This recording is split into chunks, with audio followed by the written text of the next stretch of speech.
En este tercer vídeo vamos a describir los coeficientes de identidad por descendencia y vamos a hacer la introducción de cómo se haría la estimación mediante identidad en estado.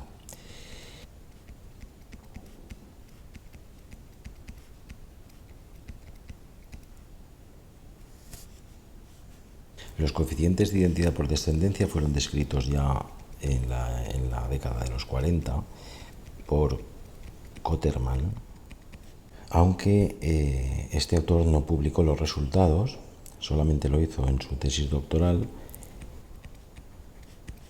Posteriormente, en 1964, dos autores simultáneamente, Harris en un artículo y Gillois en una tesis doctoral,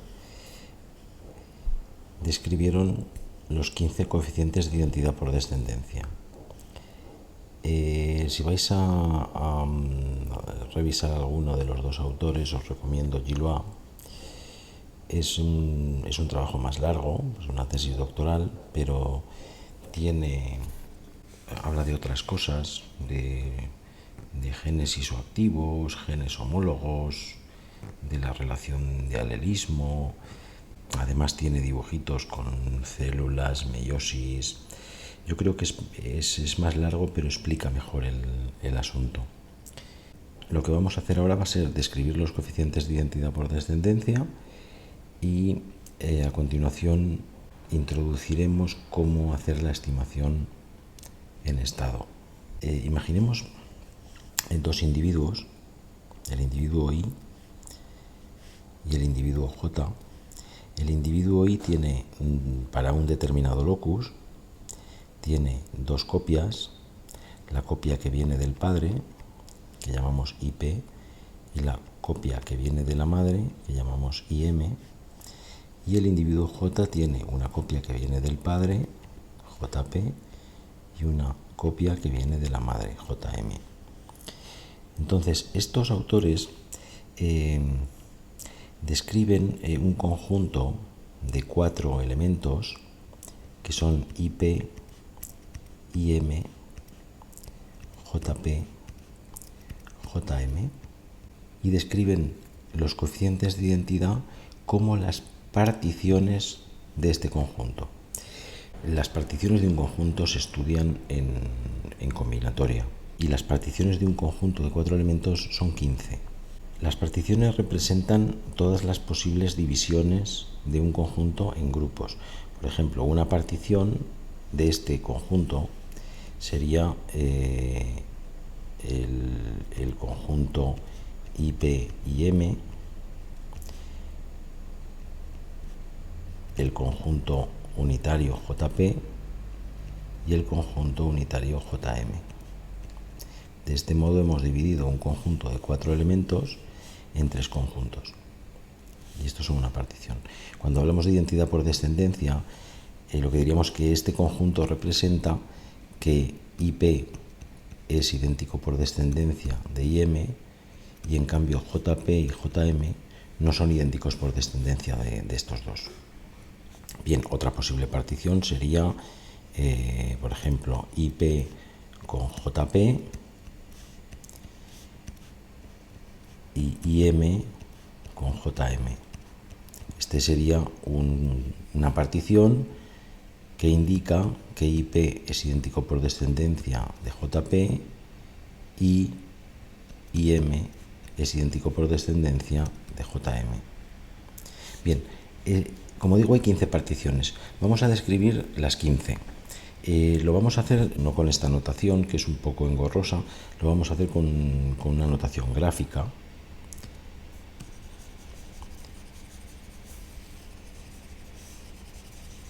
Del siguiente modo. Vamos a ver. Los coeficientes de identidad son eventos, que llamamos S1 a S9. Vamos a hablar de 9 eventos. Y cada uno de ellos tiene una probabilidad. Por ejemplo, delta 1 para el evento S1 hasta delta 9 para el evento S9. El evento S1 es la partición en la que las 4 copias son idénticas por descendencia. Y la representamos de esta manera. Son estos 4 valores puestos en este orden y con los segmentos uniendo aquellas copias que son idénticas por descendencia. Es decir, este S1 correspondería a IP idéntico por descendencia de IM, idéntico por descendencia de JP, idéntico por descendencia de JM.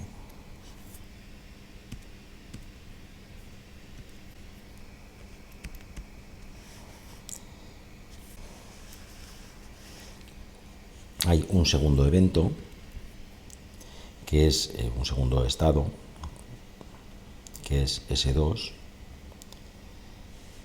que corresponde al caso en el que las dos copias de I son idénticas por descendencia y las 2 copias de J son idénticas por descendencia, aunque no son idénticas entre sí, es decir, son 2 parejas.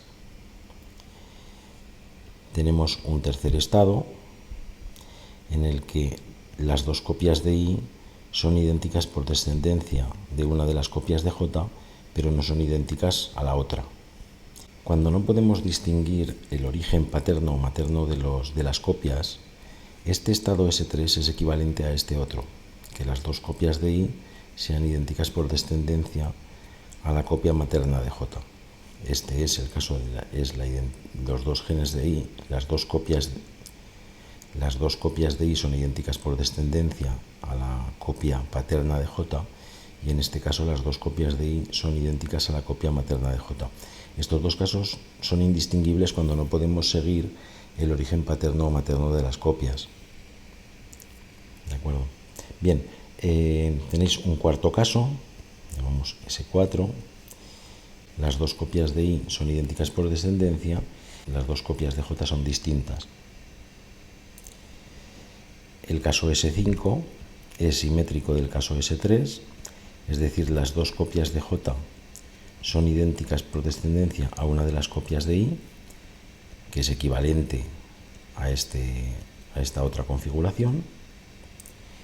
El caso S6 es, digamos, simétrico del caso S4, las 2 copias de J son idénticas por descendencia.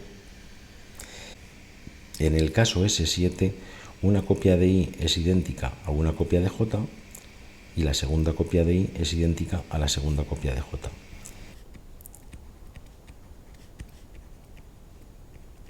Es equivalente a este caso de aquí. El caso S8, una de las copias de I es idéntica a una de las copias de J y las otras 2 copias no son idénticas. Este caso es equivalente a este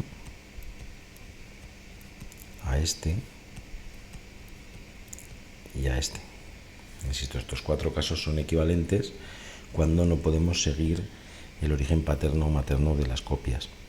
Y por último, el evento S9 es aquel en el que las 4 copias involucradas, ninguna es idéntica por descendencia. Bien, estas son los 15 coeficientes de identidad por descendencia, es decir, 1, 2, 3, 4, 5, 6, 7, 8, 9, 10, 11, 12, 13, 14 y 15. Y son 15 coeficientes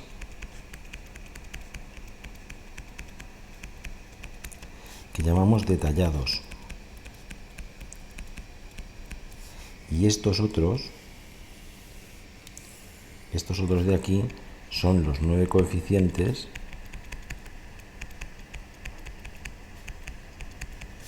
condensados. Bien, por coeficientes entendemos realmente la probabilidad de cada uno de estos eventos.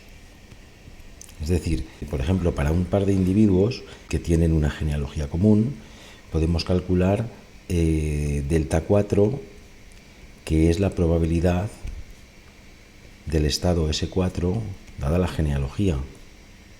Y para todas las parejas de individuos, el sumatorio de delta I es igual a 1. para i igual 1 hasta 9. Es decir, son probabilidades. El cómo calcular estas probabilidades, estas deltas, para cada uno de los estados, basado en una genealogía, es un problema interesante. No es un problema trivial. Probablemente dedicaré algún vídeo en el futuro sobre cómo hacer estos cálculos, pero es una cosa conocida. Lo que no está tan claro es a qué probabilidad corresponden estos coeficientes de identidad cuando tenemos identidad en estado. Os voy a concretar esto un poco más. Estos son los 9 casos.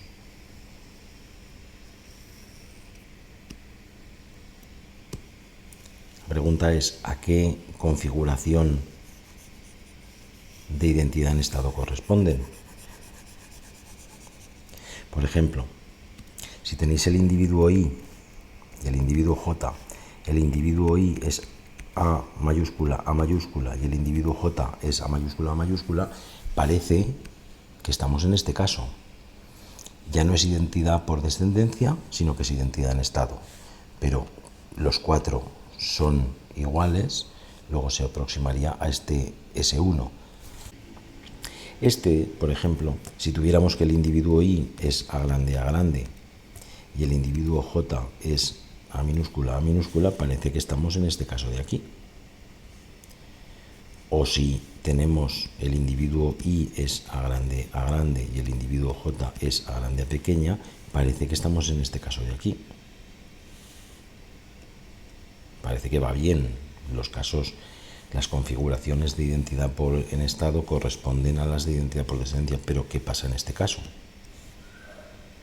Aquí hay tres distintos.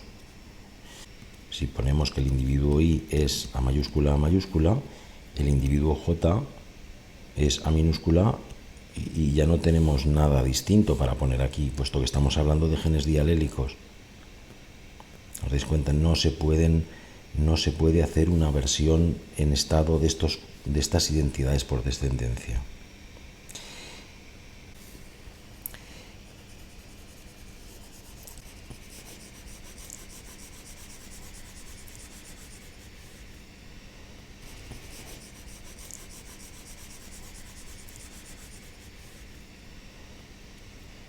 Y fijaros, es curioso porque son 9 en los dos casos de identidad, o los estados de identidad por descendencia para dos individuos tienen 9 casos. Hemos dicho que eran el 1,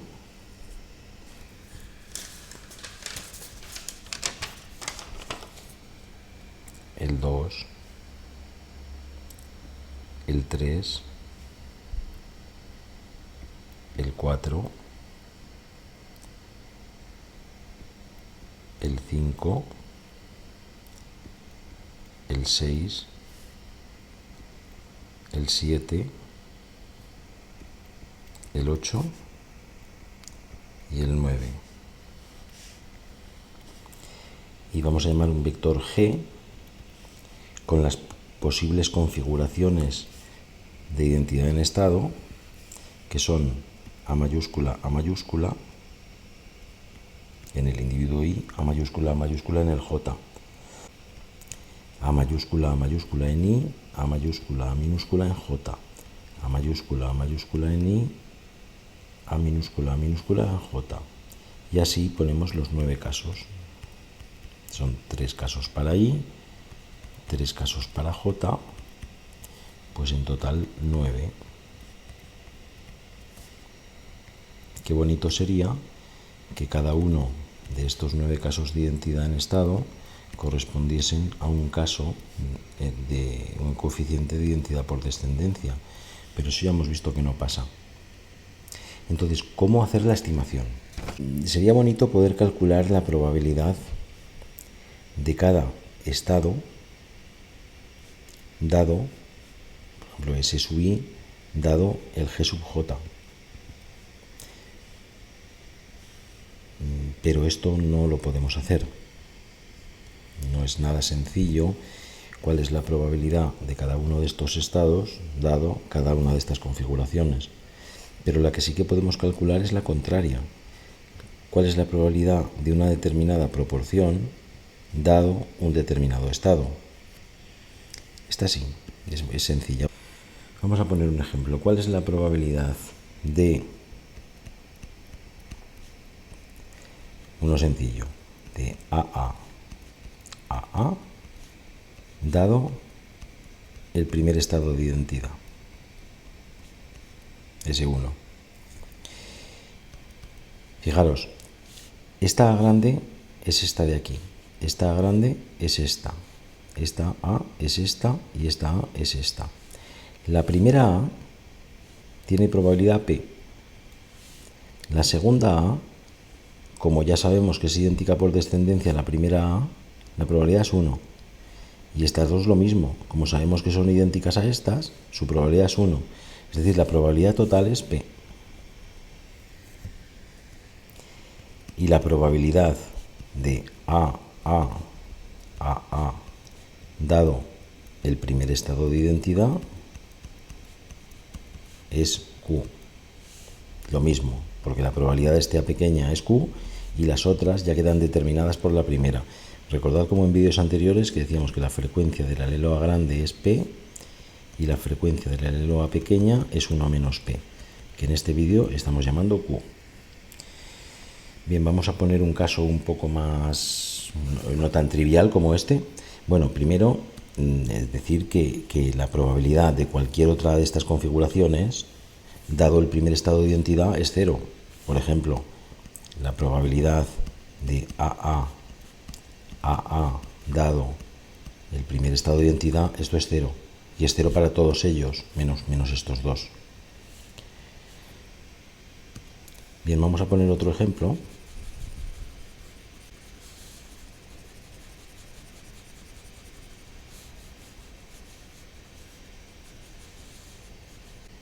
Por ejemplo, la probabilidad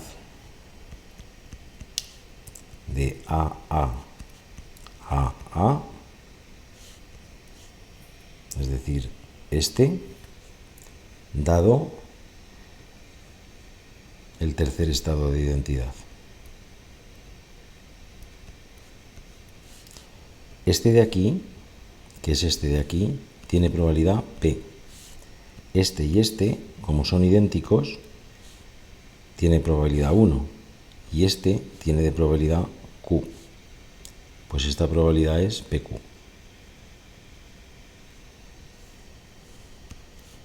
Vamos a poner otro, la probabilidad de AA dado esta misma configuración de identidad por descendencia.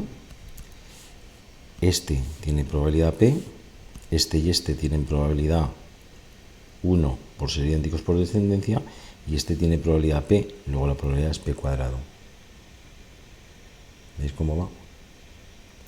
Vamos a hacer, por ejemplo, la probabilidad de AA dado AA, la probabilidad de A grande, coma, A grande, A pequeña, dado el estado 8, este de aquí.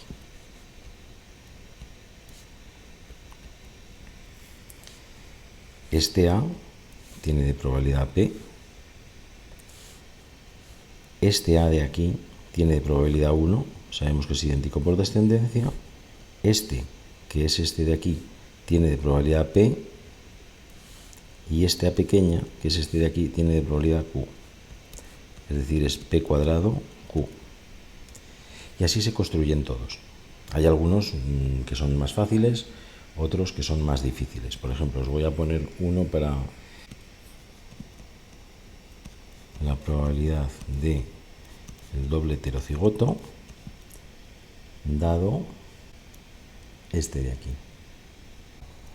Y la probabilidad del doble heterocigoto dado este.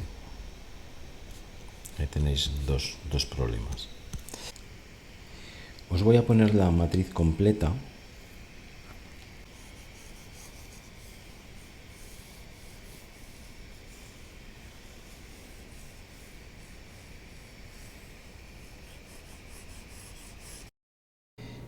Bueno, aquí os pongo la matriz completa. En cada columna tenéis los 9 estados, y así sucesivamente hasta el último. Ahora los vamos a llamar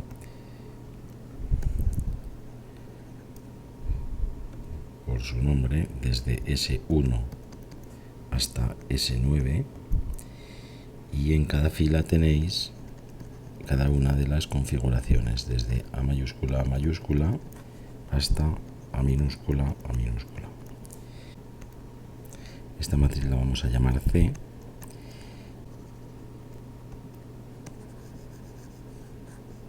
que es la probabilidad de cada valor de G dado cada estado S.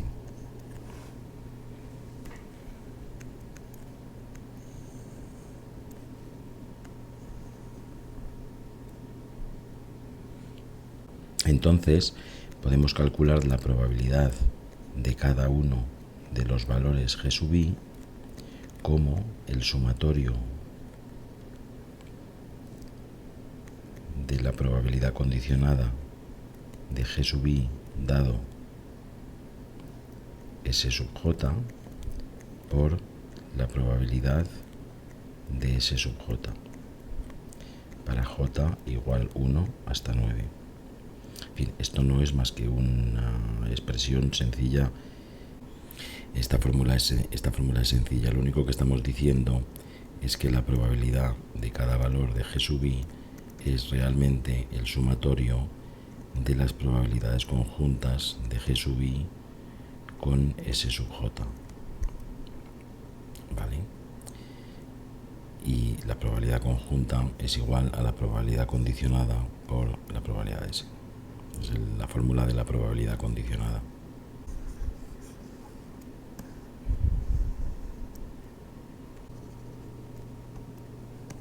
Es decir, que el vector G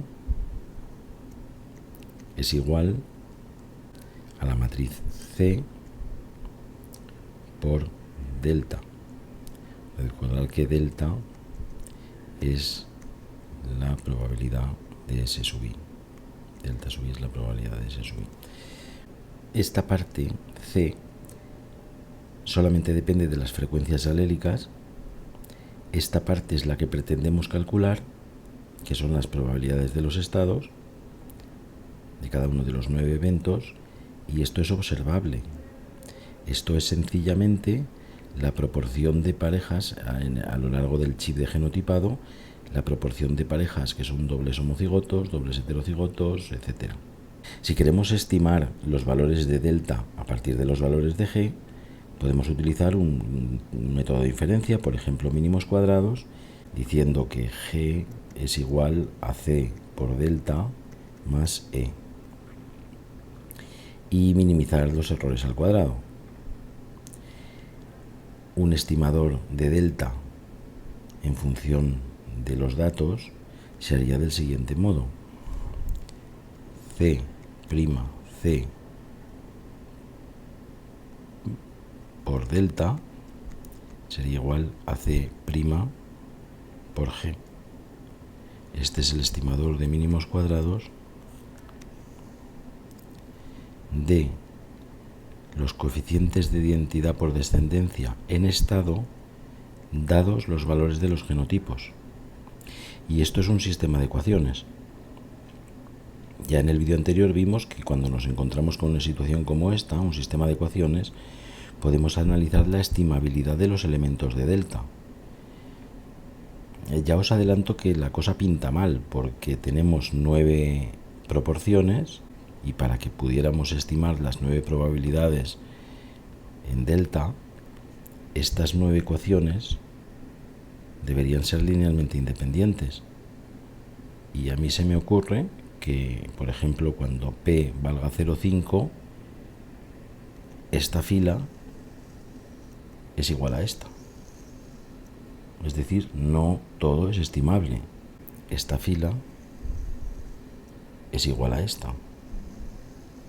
Es decir, aquí hay muchas combinaciones lineales. Si tenéis combinaciones lineales en C, también vais a tener combinaciones lineales en C'C y por lo tanto no se van a poder estimar los 9 coeficientes de delta. En el próximo vídeo vamos a hablar de las relaciones genéticas, es decir, aunque los coeficientes de identidad en estado no sean estimables, es posible que algunos coeficientes de identidad o algunas funciones de ellos sí sean estimables y puede que algunas de estas funciones estimables coincidan con las relaciones genéticas que queremos obtener. En fin, por aquí seguiremos en el próximo vídeo. De momento eso es todo. Un saludo.